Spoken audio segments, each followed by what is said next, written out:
Hi everyone, welcome to learn with me. This is Param. I hope you all are doing well. Guys, आज की video में हम discuss करेंगे gate causative verb के बारे में। इस टॉपिक के बारे में बहुत ज़्यादा मैसेजेस आ रहे थे फेसबुक पे, इंस्टाग्राम पे कि इस टॉपिक के बारे में आप डिटेल में समझाइए। तो आज की वीडियो में हम कॉजेटिव वर्ब गेट के बारे में ही डिस्कस करेंगे कि हम इसे सेंटेंसेस में कैसे यूज़ कर सकते हैं। सो कॉजेटिव वर्ब होता क्या है गाइस? जहाँ पे कोई एक पर्सन दूसरे से काम को करवाने का रीज़न बनता है, कॉज बनता है, वहाँ पे हम कॉजेटिव वर्ब मेक या फिर गेट का यूज़ करते हैं। बट आज की वीडियो में सिर्फ हम गेट के बारे में सीखेंगे।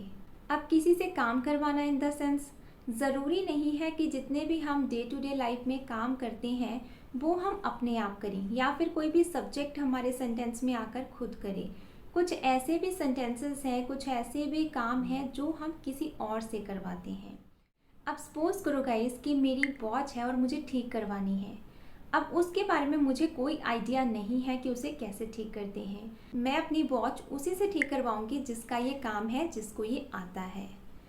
तो ऐसे सेंटेंसेस जहाँ पे कर्ता आकर खुद काम नहीं करता है, उस काम को किसी और पर्सन से करवाता है, लेकिन उस पर्सन का सेंटेंस में कोई जिक्र नहीं होता। आप उस थर्ड पर्सन के बारे में जिससे भी काम करवा रहे हो, अपने सेंटेंस में उस पर्सन के बारे में आप कोई भी जिक्र नहीं करते हो, कोई भी इंफॉर्मेशन नहीं देते। मीन्स कोई भी काम है जो आप खुद ना करके किसी और से करवाते हो, आप रीज़न बनते हो उस एक्शन को परफॉर्म होने का, लेकिन आप नहीं करते, किसी और पर्सन से करवाते हो, और उस पर्सन का, उस थर्ड पर्सन का जो नाम है या फिर जिक्र है आप अपने सेंटेंस में नहीं करते। काम करवाते तो हो किसी से, लेकिन किससे करवाते हो उसकी इन्फॉर्मेशन हम अपने सेंटेंस में नहीं देते। वहाँ पे हम यूज़ करते हैं गेट कॉजेटिव वर्ब का। फॉर एग्जाम्पल, जैसे मुझे बोलना हो कि मैंने अपनी घड़ी ठीक करवाई। अब किससे करवाई? करवा तो ली, मैंने अपनी वॉच किससे ठीक करवाई? मैंने उस थर्ड पर्सन का नाम अपने सेंटेंस में नहीं लिया। अगर नाम लेते तो हम मेक पॉजिटिव वर्ब का यूज़ कर सकते थे, लेकिन यहाँ पे मैंने नाम नहीं लिया है, काम करवा लिया, किससे करवाया उसका जिक्र नहीं किया, तो यहाँ पे हम गेट पॉजिटिव वर्ब का यूज़ करेंगे। सबसे पहले रूल देख लेते हैं, क्योंकि अगर आपको रूल पता होगा तो आप इजीली समझ भी पाओगे और उन सेंटेंसेस को ट्रांसलेट भी कर पाओगे। गाइस, ये सेंटेंसेस बनाने के लिए सबसे पहले हम यूज़ करेंगे सब्जेक्ट। अब सब्जेक्ट कौन सा? जो भी काम को करवाएगा। जैसे मैंने अपनी घड़ी ठीक करवाई, तो मैं यहाँ पे सब्जेक्ट हूँ। किसने करवाई? मैंने। तो सबसे पहले वो सब्जेक्ट आ जाएगा जो काम को करवाएगा। उसके बाद हेल्पिंग वर्ब आ जाएगी अगर आपके सेंटेंस में है तो, और वो रहेगी आपकी according to tense. Guys, rules हम वही फॉलो करेंगे जो हमने टेंसेस में सीखे हैं। जैसा भी हमारा सेंटेंस होगा वैसा ही हम रूल लगाएंगे। सबसे पहले सब्जेक्ट लगाएंगे, उसके बाद हेल्पिंग वर्ब लगाएंगे। अगर पास्ट है तो पास्ट का, इंडेफिनेट प्रेजेंट है तो इंडेफिनेट प्रेजेंट का, और अगर परफेक्ट है, कॉन्टिन्यूस है, जैसे भी हमने टेंसेस सीखे हैं उन्हीं के रूल्स यहाँ पे यूज़ होंगे। लेकिन मेन एक्शन हमारा गेट होगा, जो भी चेंजेस होंगे वो गेट में होंगे। सबसे पहले सब्जेक्ट, उसके बाद helping verb according to tense, उसके बाद हम यूज़ करेंगे गेट। ये हमारा मेन एक्शन होगा और ये चेंज हो जाएगा टेंस के अकॉर्डिंग, टाइम के अकॉर्डिंग। उसके बाद हम यूज़ करेंगे ऑब्जेक्ट। ऑब्जेक्ट ज़्यादातर गेट वाले सेंटेंसेस में नॉन लिविंग होता है, कोई भी चीज़ होती है। कोई भी हार्ड एंड फास्ट रूल नहीं है कि यहाँ पे हमेशा नॉन लिविंग ही आएगा। ज़्यादातर केसेस में नॉन लिविंग यूज़ करते हैं, बट कभी कभी हम लिविंग की बात भी कर सकते हैं। उसके बाद आ जाएगी थर्ड फॉर्म ऑफ वर्ब। जो भी काम आपने करवाया है उसकी थर्ड फॉर्म यूज़ करेंगे। उसके बाद आ जाएंगे अदर वर्ड्स अगर आपके सेंटेंस में है तो। चलिए कुछ एग्जाम्पल्स देखते हैं। जैसे सबसे पहले अगर मुझे बोलना हो कि मैं अपनी वॉच ठीक करवाती हूँ। अब अगेन, मैं ठीक नहीं करती हूँ, मैं किसी से करवाती हूँ। अब किससे करवाती हूँ वो मैंने जिक्र अपने सेंटेंस में नहीं किया, तो यहाँ पे मैं क्या बोलूँगी? I get my watch repaired.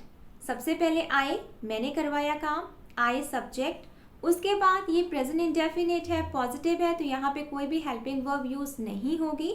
उसके बाद फर्स्ट फॉर्म ऑफ वर्ब मैंने गेट यूज़ कर लिया।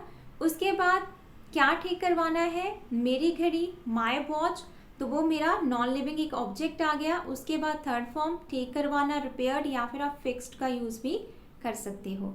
अदर वर्ड्स यहाँ पे नहीं है तो वो मैंने स्किप कर दिए। I get my watch repaired या फिर फिक्स्ड। अगर इसी सेंटेंस को मुझे पास्ट में बोलना हो कि मैंने अपनी घड़ी ठीक करवा ली या करवाई, तो ये पास्ट इंडेफिनिट है तो हम उसका रूल यूज़ करेंगे, लेकिन मेन एक्शन गेट ही रहेगा। तो हम बोलेंगे आई गॉट माई वॉच रिपेयर्ड या फिर फिक्स्ड। तो मैंने यहाँ पे गेट की जगह पे गॉट का यूज़ कर लिया क्योंकि पास्ट की बात थी। और अगर मुझे नेगेटिव में बनाना हो पास्ट में कि मैंने अपनी घड़ी ठीक नहीं करवाई, तो यहाँ पे हेल्पिंग वर्ब आ जाएगी डिड नॉट, क्योंकि मैं यहाँ पे नेगेटिव की बात कर रही हूँ, पास्ट का मेरा सेंटेंस है तो उसके अकॉर्डिंग मैं यूज़ करूँगी डिड नॉट मीन्स डिडंट।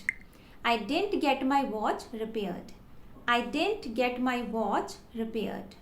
अगर मुझे बोलना हो कि मैं अपनी घड़ी ठीक करवा रही हूँ, तो ये कॉन्टिन्यूअस का सेंटेंस है, तो यहाँ पे हम क्या करेंगे, फिर गेटिंग का यूज़ कर लेंगे। मतलब वही रूल्स जो हमने टेंसेस में सीखे हैं वही यूज़ होंगे, उसके अकॉर्डिंग हम गेट में चेंज करते जाएंगे, उसके अकॉर्डिंग हम हेल्पिंग वर्ब लगाते जाएंगे।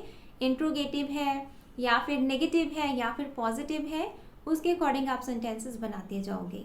तो मैं बोलूँगी आई am getting my watch repaired. चलिए कुछ और एग्जाम्पल्स डिस्कस करते हैं ताकि आपको और ज़्यादा क्लियर हो जाए। जैसे देखो, मैंने अपना घर पेंट करवा लिया। अब किससे करवाया, आई डोंट नो, तो मैं यहाँ पे गेट का यूज़ करूँगी। I got my house painted.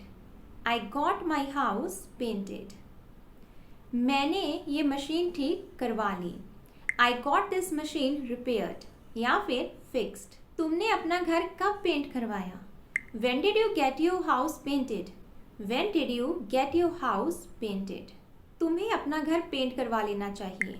You should get your house painted. You should get your house painted. मैं पौधों को पानी दिलवा रही हूँ। I am getting the plants watered. I am getting the plants watered. मैं लेटर लिखवा रही हूँ। I am getting the letter written. I am getting the letter written. मैं सबके लिए खाना बनवा चुकी हूँ। अब किससे बनवाया हमें नहीं पता, तो अगेन हम गेट का यूज़ करेंगे। I have got the food prepared for all. I have got the food prepared for all या फिर कुक्ड फॉर ऑल। तुम मेरा ये काम करवा के दोगे। You will get my this work done. You will get my this work done. क्या आप ये मेरा काम करवा दोगे। Will you get my this work done. Will you get my this work done. मैंने उसे पिटवाया। I got him beaten. I got him beaten. तो यहाँ पे हमने लिविंग ऑब्जेक्ट लिया है। I got him beaten. मैंने अपनी असाइनमेंट्स बनवा ली। I got my assignments made. I got my assignments made. तुम ये कंप्यूटर ठीक करवाओ। You get this computer repaired या फिर you get this computer fixed. इस घर को क्लीन करवाओ।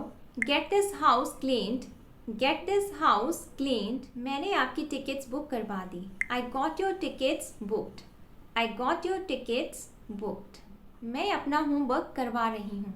आई am getting my homework done. I am getting my homework done. So guys, ये थी कॉजेटिव वर्ब जो हमने सीखी। इसमें आप टेंसेस का रूल ही यूज़ करोगे as I told you earlier, but यहाँ पे हम गेट को मेन एक्शन के तौर पे यूज़ करेंगे। गेट हम वहाँ पे यूज़ करते हैं जहाँ पे आपके सेंटेंस में एक ही सब्जेक्ट हो जो काम को करवा रहा हो या करवाता हो, लेकिन काम किसने किया है उसका कोई भी जिक्र आपके सेंटेंस में नहीं होता। वो किसी से भी करवाया जा सकता है, बट हम उसका नाम अपने सेंटेंस में नहीं लेते। वहाँ पे हम कॉजेटिव वर्ब गेट का यूज़ करते हैं। तो इस वीडियो में हमने रूल सीखा, बहुत सारी एग्जाम्पल्स डिस्कस की, तो आपको समझ में आ गया होगा। मैंने अपना लैपटॉप ठीक करवा लिया। गाइस, ये सेंटेंस आपके लिए है। कमेंट सेक्शन में आप ज़रूर बताइएगा कि हम इस इंग्लिश में कैसे बोलेंगे। सो चलिए गाइस, आज की वीडियो में इतना ही। नेक्स्ट मिलेंगे नेक्स्ट वीडियो में न्यू टॉपिक के साथ। Till the time all the best, good luck, bye bye.